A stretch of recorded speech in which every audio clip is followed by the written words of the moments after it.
All right, Andrew, does this surprise you, the wide margins of people on both sides of the aisle among every political demographic possible who oppose disbanding the police?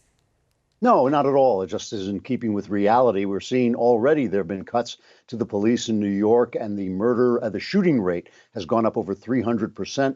Over 100 people were shot in Chicago over the weekend. And you have to remember that all this comes from violence, supposed violence by the police against black people.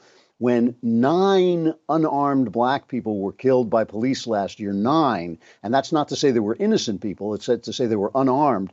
Whereas, that's even a good weekend in Chicago. So without the police, of course, it is black people and poor people who are going to suffer the most. What's really interesting is that as you said, it becomes more nuanced when you talk about defunding the police. But there's been a widespread effort to make those words meaningless, to say that defunding the police doesn't actually mean defunding the police. It means, changing resources around and putting them in different places.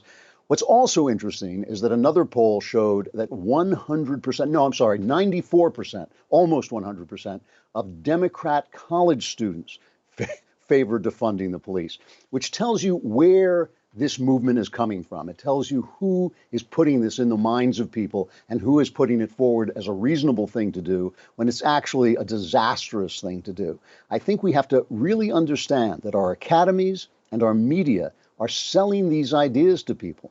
And those of us who are realists, let alone conservatives, forget about conservatives, those of us who are simply realists, have not really grasped the nettle of how destructive our media and our academies have become to the perception of reality, and have not really struck back. So this is a moment of revelation. It really is a moment of revelation when we see who the left is, what they want, what they're doing, what their program is, and we'll find out whether people react strongly enough to take those reactions to the ballot box.